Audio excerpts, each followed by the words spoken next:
Sa araw-araw ng ating buhay, napakabuti ng Diyos at kailanman hindi niya tayo pinababayaan. Amen po? Kahit na ano yung nangyayari sa atin, nananatiling tapat at totoo ang Diyos. At kailanman hindi siya tumatalikod sa kanyang pangako. Nananatili siyang tapat at totoo. Amen. Sabi mo sa katabi mo, totoo ka ba?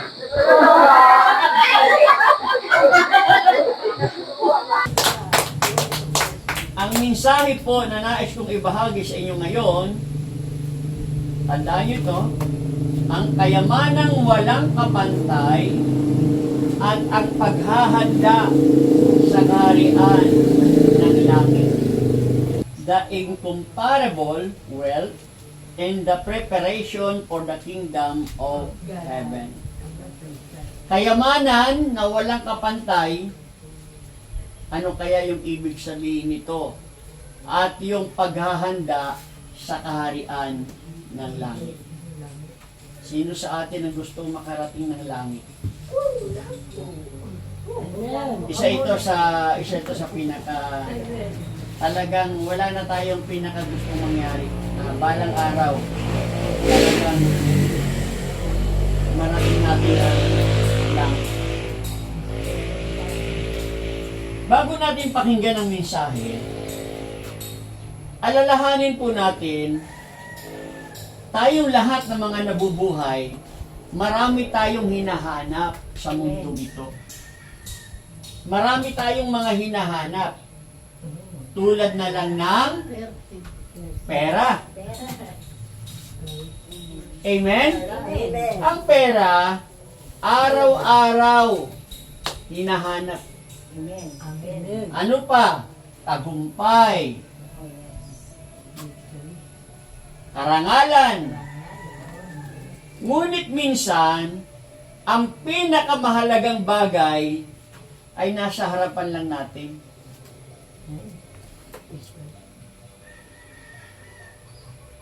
Hindi natin napapansin. Sa mga susunod po na talinhaga, ipinapakita ni Jesus kung ano talaga ang halaga ng kaharian ng langit. Paano ito tinatanggap at ano ang inaasahan sa atin bilang mga nag-El Shaddai? Amen po? Amen. Narito ang paliwanag ng bawat bahagi ng talinhaga. Una, ang nakatagong kayamanan. Pakiulit po. Ang nakatagong kayamanan. The hidden treasure. Nakatago. Ayon po yan sa verse 44. Basahin natin. Ang sabi dito ay ganito. Sa verse 44. Ang paghahari ng Diyos ay katulad ng kayamanang nakabaon sa isang bukid. Saan daw inihahambing ang kaharian ng langit? Sa kayamanang nakabaon sa bukid.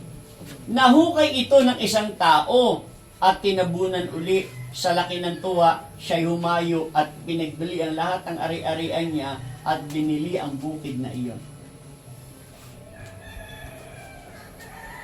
Natingnan niyo po,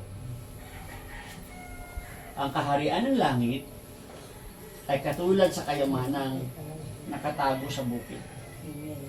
At isang tao ang nakatuklas dito. At nung natuklasan niya ang kayamanan na iyon, muli niyang tinago.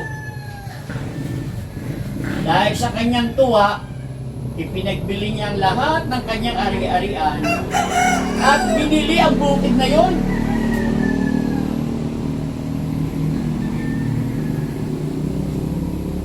Ngayon, ano ang ibig sabihin nito? Ang kayamanan po ay ang kaligtasan. Ang kayamanan ay ang pakikipag-ugnayan natin sa Diyos. Ito ang tunay na kayamanan.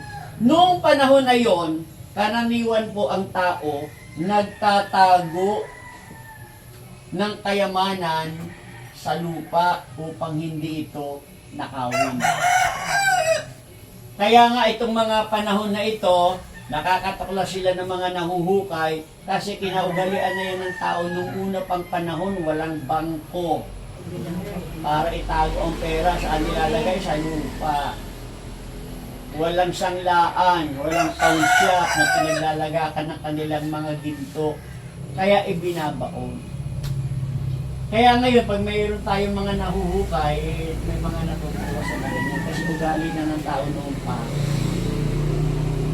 na magtago sa lupa. Maraming tao ang hindi nakakaalam nito. Ngunit kapag natagpuan mo, hindi mo na ito ipagpapalit kahit ano o kahit kanino. Ano ang tugon ng tao dito? Hindi po siya nagreklamo eh. O hindi siya nagdalamhati na ibinenta niya ang kanyang gamit. Lahat ng kanyang ari-arian walang panghihinayang na ipinagbili niya. Sa halip, nagalak siya. Ipinapakita nito sa atin ngayon na kapag tunay mong naintindihan ang halaga ng Diyos, at paglilingkod natin sa Kanya, pag nakita mo ang halaga nito, ang pagbibigay ng ating sarili sa Diyos ay hindi pasakit, Amen. kundi isang pribilehiyo. Ulitin ko, pag naunawaan mo ang tunay na kayamanan ay ang Diyos pala, at natuklasan mo ito sa pamamagitan ng gawain kay El Shaddai, Amen. ngayon mo mauunawaan na ang lahat ng iyong sakripisyo na ginagawa sa gawain na ito ay hindi pala nasasayang. Amen. Ano ang aral? Handa ka bang isuko ang iyong sarili? Ha? O yung mga bagay na humahadang sa iyo upang makamit ang Diyos? Ulitin ko, handa mo bang ibigay ang iyong sarili sa Diyos?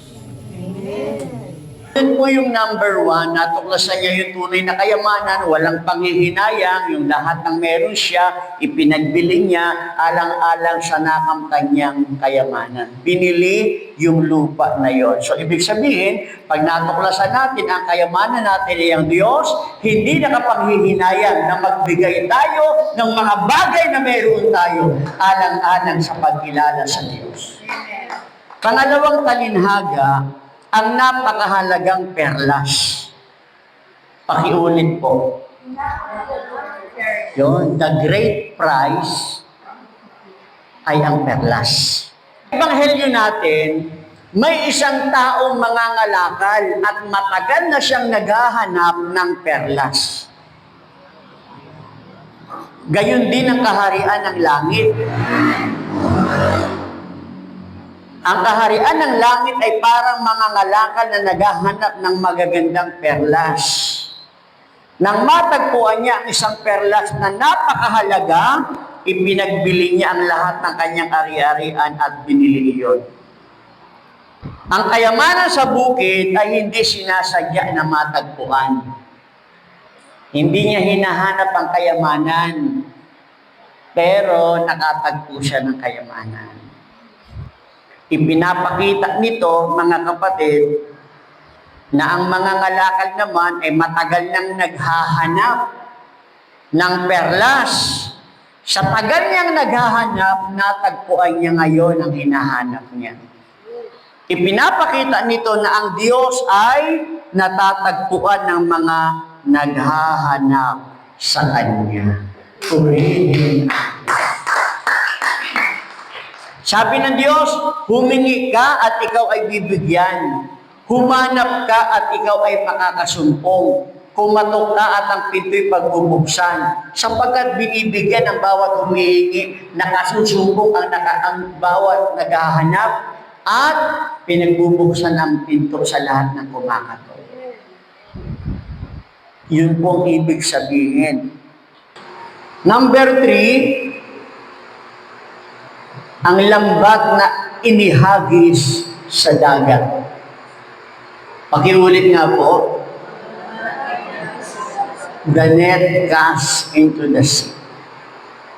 Verse 47 yan hanggang verse 50. Saan daw po inihahambing ang kaharian ng langit? Ito ay parang lambat na inihagi sa dagat at humuli ng lahat ng uri ng isda. Nung inihagis daw po yung lambat, nung ito ay napuno at inilagay sa pangpang sa buhanginan, sila'y umupo at pinili po isa-isa ang nasa loob ng lambat. Meron pong mabuting isda at meron namang hindi mabuti. Merong nakakain at may hindi nakakain. Ano yung ginawa nila? Lahat ng mabuti kanilang tinabi. Pero yung lahat ng hindi mapapakinabangan ay kanilang itinapon. Naalaala niyo ba ang ebanghelyo na nakaraan? Ang sabi doon, Panginoon, bakit nagkaganon? Nung naghagis tayo ng mabuting binhi, bakit ngayon may mga tumubong damo? Anong sabi ng Panginoon ang may kaaway ang may kagagawa nito? Bubunutin po ba namin ang damo? Sabi ng Panginoon, huwag.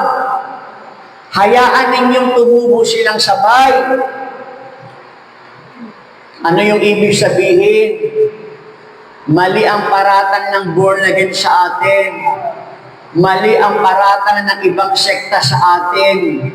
Kasi ang sabi ba naman nila, sino ang mga nakukulong? Sino yung mga tao na sa loob ng kulungan? Mga Katoliko. Sino yung maraming nagsasabong? Mga Katoliko. Sino yung mga magnanakaw? Mga Katoliko. Sino yung mga drug addict? Mga Katoliko. Yan ang banat nila eh. Sinisira nila imahe ng pagiging Katoliko. At si Jesus mayroong kasamang Judas. Ibig din bang sabihin, masama din siya? Hindi kasi ibig sabihin sa isang pamilya na may isang masama doon, ay masama na ang buong pamilya. Hindi naman yung pagiging Katoliko ng isang tao ang nagtulak sa kanya para siya gumawa ng masama. Ayaw nga ng simbahan na tayo ay mapariwara sa masama. Nakikinig ko ba lahat? Ang gusto ng Diyos, mamuhay tayo ayon sa kalooban niya. Kung may mga taong masama, yan ang ibig sabihin ng kaharian ng Diyos. Isang lambat na nakahuli ng iba't ibang isda, ang tunay ng Diyos. Kaya tama ang simbahan Katoliko. Ang simbahan Katoliko, sa loob mismo ng simbahan, may mga walang hiyang tao. Meron din namang mabuti. Dahil ang paghahari ng Diyos na andoon ang mabuti at ang masama. Purihin ang Diyos. Ganon din naman sa pang-apat na talinhaga. Kung ang iskriba, alam naman natin yung iskriba, matatalino yan, pero mga walang hiya sa kautusan ng Diyos. Nag-aanyo silang mabuti, pero yung mga ginagawa nila, mga paglabag sa kalooban ng Diyos. Kaya ang sabi ni Jesucristo, ang larawan nila ay parang nityo. Maputi ang panlabas, subalit kabulukan ng laman sa loob. Pero, kapag ang tao daw na masama at nakilala niya ang Diyos, ano daw ang larawan niya? Siya'y katulad ng may-ari ng sambayanan na mula doon sa kanyang taguan, nakapaglalabas siya ng luma at ng bago. Ang ibig sabihin po, kapag tayo ay binago mismo ng Diyos, meron kang kwento. Kapag binago ka ng Diyos at tunay tayong naglilingkod sa Diyos, meron tayong lumang buhay at meron tayong bagong buhay. Kaya palatandaan, kapag totoo tayo na nasa Diyos, totoong pinaghaharian tayo ng Diyos, binago tayo ng Diyos, dapat mayroon kang ikinukwento. Mayroon kang ilalabas kung sino yung luma mong buhay at kung ano yung bago mo buhay. Ngayon po, ang mensahe po nito para sa ating lahat, mga kapatid, ipinapaalaala po nito sa atin, ang kaharian ng Diyos ay nag-iintay na matagpuan natin. Ang kaharian ng Diyos ay naghihintay na matagpuan mo.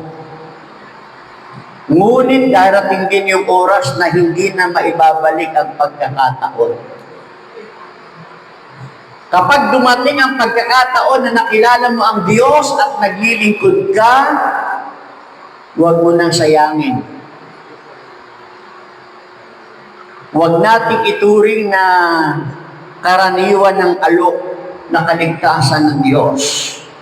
Piliin po natin ang Panginoong Jesucristo bilang ating pinakamahalagang kayamanan. Say Amen. Mamuhay ng matuwid habang naghihintay sa kanyang pagbabalik at maging tapat na tagapagbahagi ng kanyang katotohanan. Tayo pong lahat ng mga nag-e-exert ay tumutugtog, choir, preacher, dumadalo, at workers. Habang naghihintay po sa wakas ng panahon, sikapin po natin na huwag tayo madulisan ng kasalanan at maging totoo tayong naglilingkod. Amen po. At ibigay natin ang ating sarili sa Diyos.